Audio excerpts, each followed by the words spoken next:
Hello India, welcome back to discovery in study. मैं विपिन वाजपेयी। चलिए start करते हैं इस ई लर्निंग प्लेटफॉर्म की पहली क्लास। सब्जेक्ट है हिस्ट्री यानी कि इतिहास। और इतिहास की शुरुआत हम लोग यहाँ पे दो क्वेश्चन के साथ कर रहे हैं। तो यहाँ पे पहला क्वेश्चन है,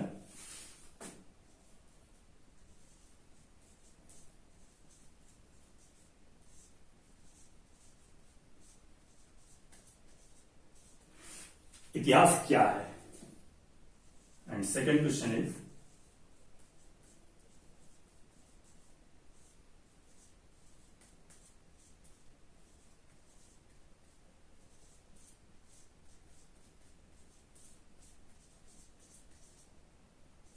इतिहास क्यों पढ़ाई जाती है, उद्देश्य क्या है, पर्पज क्या है इतिहास को पढ़ाए जाने का। ये जो दोनों क्वेश्चन हैं देखने में तो बहुत छोटे हैं, लेकिन आपके इतिहास की स्टडी पूरी तरह से इन्हीं दोनों क्वेश्चंस पे डिपेंड होने वाली है। ये दोनों क्वेश्चन जो हैं, इनके अंदर जो विचार हैं जिन्हें अभी हम आपके साथ डिस्कस करने वाले हैं, उन विचारों का आपके इतिहास की स्टडी में बहुत ही महत्वपूर्ण योगदान होने वाला है। ये जो पहला क्वेश्चन है, इसके अंतर्गत हम लोग जानेंगे इतिहास किसे कहते हैं, इतिहास की उत्पत्ति कहाँ हुई, कैसे हुई, इतिहास का पिता कौन है, इतिहास शब्द किसने दिया, हिस्ट्री शब्द किसने दिया, इतिहास लिखा कैसे जाता है, लेखन कार्य कैसे होता है इतिहास का, इसके बारे में जानेंगे। और मेन पॉइंट, इतिहास की स्टडी कैसे की जाती है, इतिहास पढ़ा कैसे जाता है, इस पर जो है हम लोग डिटेल में चर्चा करेंगे। मेन पॉइंट है कि इतिहास में स्टडी कैसे की जाती है। अक्सर बच्चे क्या करते हैं, इतिहास की स्टडी का उनको प्रॉपर मेथड नहीं पता होता है, वो गलत तरह से इतिहास की स्टडी करते हैं और रिजल्ट निकल के आता है इतिहास बोरिंग है, बकवास है, इतिहास में सम बहुत है, याद नहीं होते हैं, और इतिहास जो है उनको हवा लगने लगता है। हवा जानते हो? अगर नहीं जानते हो तो उन बच्चों से पूछना जिन बच्चों को इतिहास बोरिंग लगता है।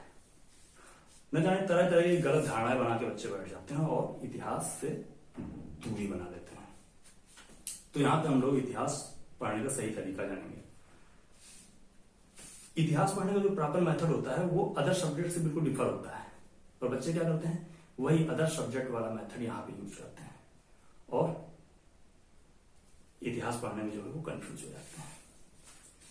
ये जो सेकंड क्वेश्चन है, इसके अंतर्गत हम लोग जानेंगे इतिहास पढ़ाए जाने का मेन पर्पज क्या है, मुख्य उद्देश्य क्या है इतिहास को पढ़ाए जाने का। वैसे तो हर बच्चे का एक कॉमन उद्देश्य होता है इतिहास को पढ़ने का, किसी नौकरी के लिए एक एग्जाम क्वालिफाई कर लेना, दैट्स इट, होना चाहिए, जरूरी है।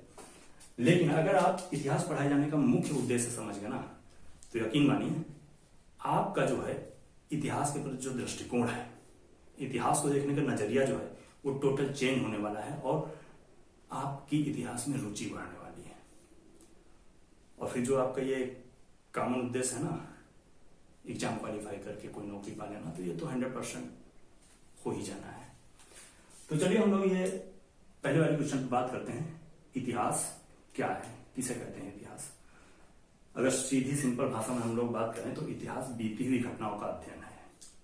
बीती हुई घटनाओं का अध्ययन ही इतिहास है, इसको हम यहां पर लिख देते हैं।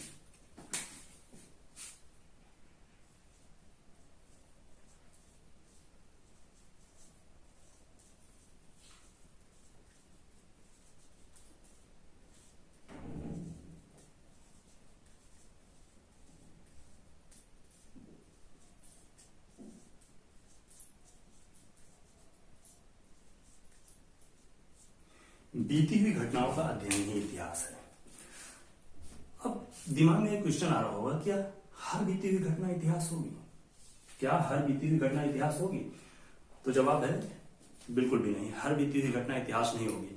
अच्छा, एक बार मान लेते हैं कि अगर हर बीती हुई घटना इतिहास होती तो होता क्या? अभी हम लोगों की हिस्ट्री की बुक इतनी मोटी है, फिर कितनी मोटी हो जाती, मैं तो बता भी नहीं पाऊंगा कितनी मोटी हो जाएगी। खैर छोड़ो, हर बीती हुई घटना इतिहास नहीं होती है। अच्छा, बीती हुई घटना का इतिहास होना या न होना कुछ कंडीशंस पे डिपेंड होता है। अगर बीती हुई घटना उन कंडीशंस को फॉलो करती है तभी वो इतिहास होगी, अदरवाइज वो इतिहास नहीं होगी। तो कौन सी कंडीशंस हैं जिनको फॉलो करके कोई घटना जो है इतिहास कहलाती है? टोटल 4 कंडीशन है और बीती हुई घटना को उन चारों कंडीशंस को फॉलो करना होगा, तभी वो इतिहास कहलाएगी। किसी एक कंडीशन को फॉलो करेगा तो इतिहास नहीं होगी, 4 कंडीशंस को फॉलो करना होगा। तो चलिए देखते हैं कि आखिर वो कौन सी कंडीशंस हैं। हम पहली कंडीशन की बात करेंगे।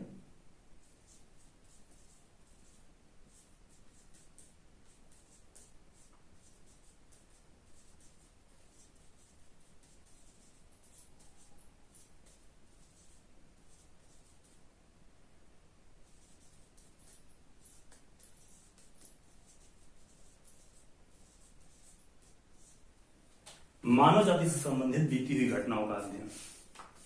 मानव जाति से संबंधित घटनाओं का अध्ययन यानी हम लोग जिन बीती हुई घटनाओं का अध्ययन कर रहे हैं वो मानव जाति से संबंधित होनी चाहिए, तभी वो इतिहास कहलाएंगी, अदरवाइज वो इतिहास नहीं कहलाएंगी। ज्यादा दिमाग लगाने की जरूरत नहीं है, सीधी सी बात है कि मानव जाति से संबंधित बीती हुई घटनाएं होनी चाहिए, तभी वो इतिहास होंगी। अब इसको एक एग्जाम्पल समझते हैं। अगर कल को आप हमसे ये कहें कि 5 साल पहले आपके खेत में 2 कुत्ते टहल रहे थे, उन पर एक बिल्ली ने अटैक कर दिया, उसमें से एक को मार दिया, क्या ये घटना इतिहास होगी? बिल्कुल भी नहीं होगी, क्योंकि यहाँ पे मानव जाति से संबंधित बीती हुई घटनाओं का अध्ययन, ये वाला जो है कंडीशन फुलफिल नहीं हो रहा है। तो जब ये कंडीशन फुलफिल नहीं हो रहा है तो फिर आपके द्वारा बताई गई घटना इतिहास नहीं होगी। यहाँ जो है कुत्ता बिल्ली सियार से रिलेटेड घटना जो है इतिहास नहीं होगी। के बाद नोट कर लो, लिख लो इस बात को। चलिए अब हम लोग सेकंड कंडीशन की बात करते हैं।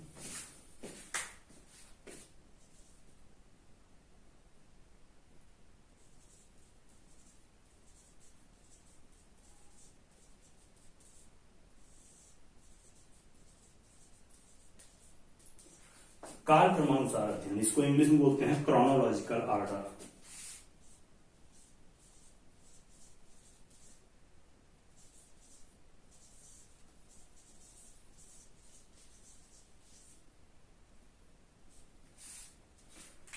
एंड थर्ड कंडीशन की अगर बात करें तो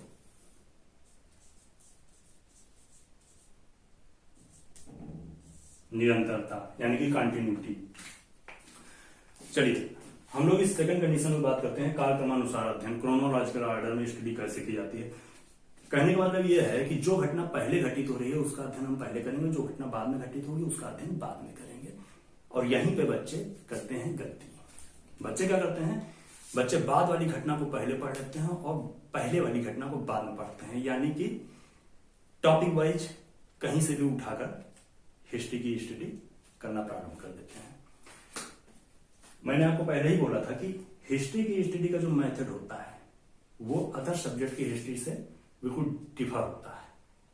अदर सब्जेक्ट की स्टडी से बिल्कुल डिफर होता है।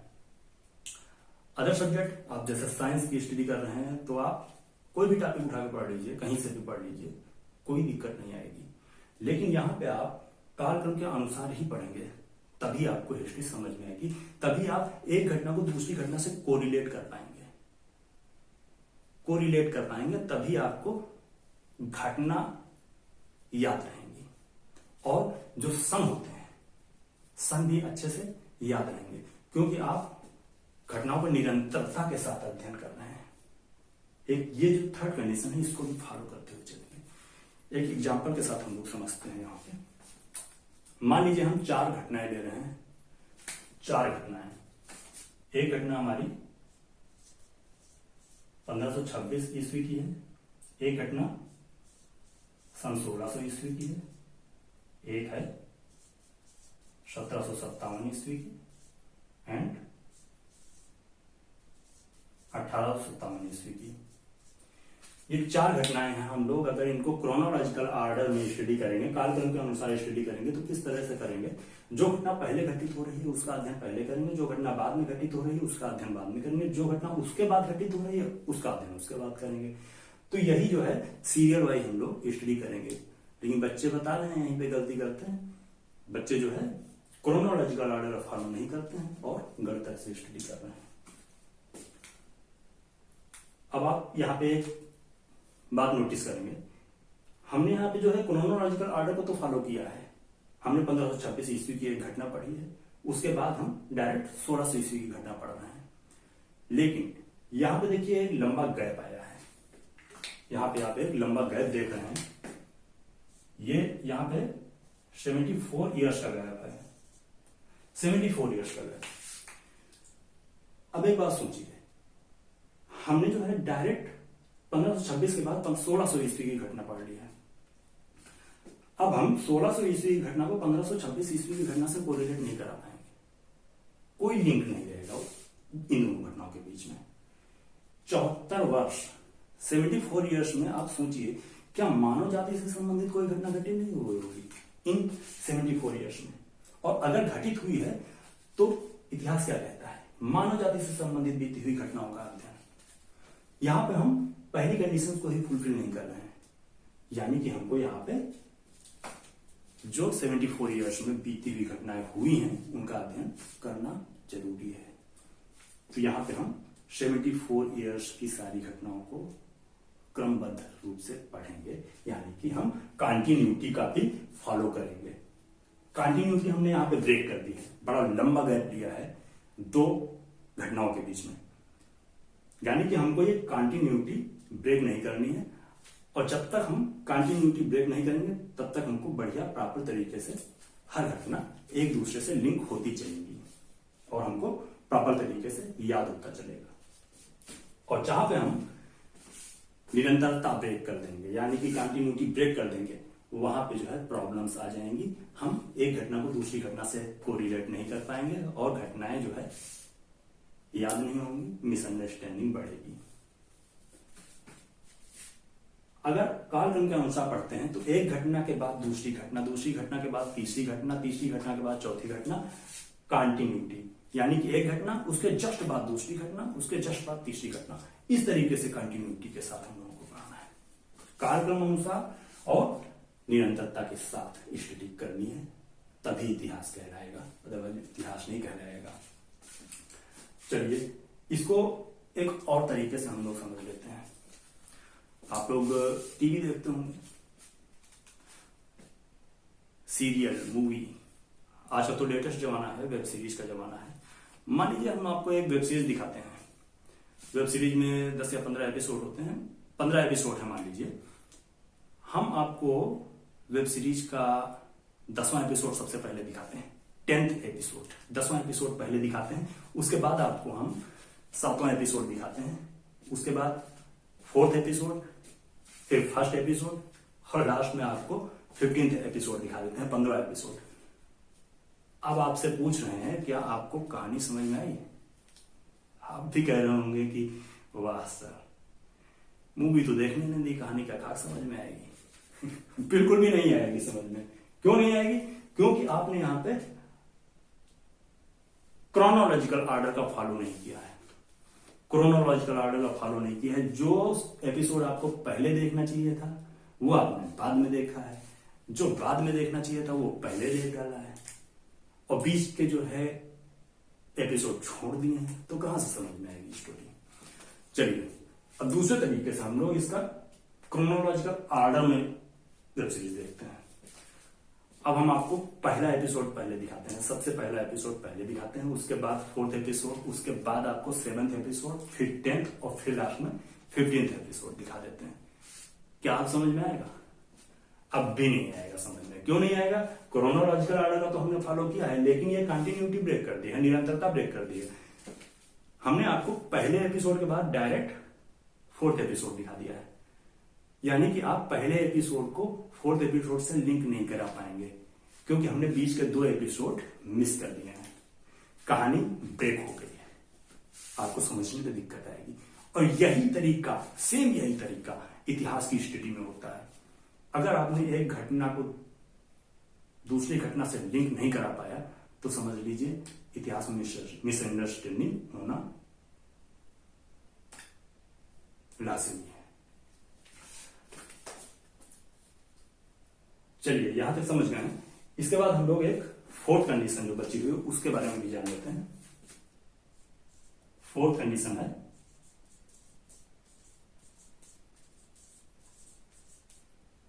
परिवर्तनीयता, यानी कि चेंजेबिलिटी। समझ लीजिए यहां पे हम जिन बीती हुई घटनाओं का अध्ययन कर रहे हैं मानव जाति से संबंधित, उन घटनाओं से समाज में क्या परिवर्तन आया है, इसके बारे में भी हमको इतिहास के अंतर्गत स्टडी करना होता है।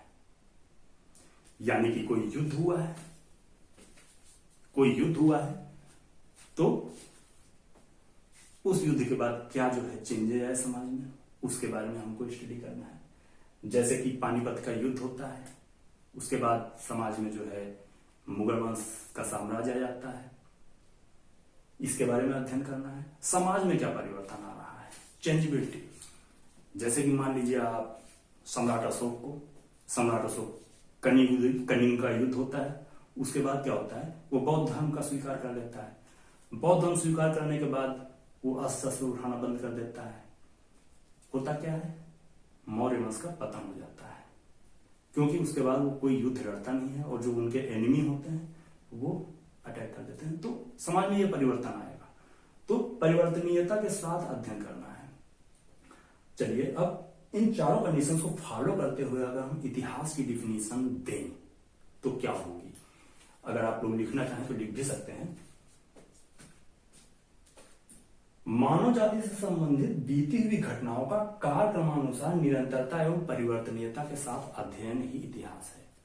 एक बार मैं फिर रिपीट करता हूं, मानव जाति से संबंधित बीती हुई घटनाओं का कालक्रमानुसार निरंतरता एवं परिवर्तनीयता के साथ अध्ययन ही इतिहास है। पैराग्राफ चेंज करके यहां पे आप लिखेंगे, निरंतरता एवं परिवर्तनीयता का कालक्रमानुसार समसामयिक विश्लेषण ही इतिहास है। अर्थात सामाजिक, राजनैतिक, प्रशासनिक, धार्मिक, आर्थिक क्षेत्रों में होने वाले समसामयिक परिवर्तन का अध्ययन ही इतिहास है। That's it.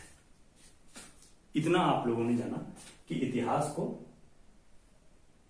पढ़ा कैसे जाता है और इतिहास कहते किसको है, ये आप लोगों ने जान लिया। तो ये रहा इतिहास की स्टडी का प्रॉपर मेथड। अब अगर आप इस तरह से इतिहास की स्टडी करते हैं तो यकीन मानिए आपको न ज्यादा घटनाएं रटने की जरूरत पड़ेगी और ना ही ज्यादा सन रटने की जरूरत पड़ेगी। क्यों? क्योंकि आपको पता होता चलेगा कि कौन सी घटना किस घटना के बाद हो रही है और कौन सी घटना किस घटना के पहले हो रही है। ये आपके दिमाग में हमेशा बना रहेगा और तब जब क्वेश्चन आएगा तो आप घटनाएं आपको समझ में आएंगी, कौन सी घटना पहले हो रही थी, कौन सी घटना बाद में हो रही थी। उससे आप सन का आइडिया लगा सकते हैं। अगर मान लो आप भूल भी जाते हैं तो आइडिया लगाकर आप आंसर को टिक कर सकते हैं। चलिए आज के लिए इतना ही, इसके बाद हम लोग कल इसी का कंटिन्यू करेंगे। तब तक के लिए जय हिंद।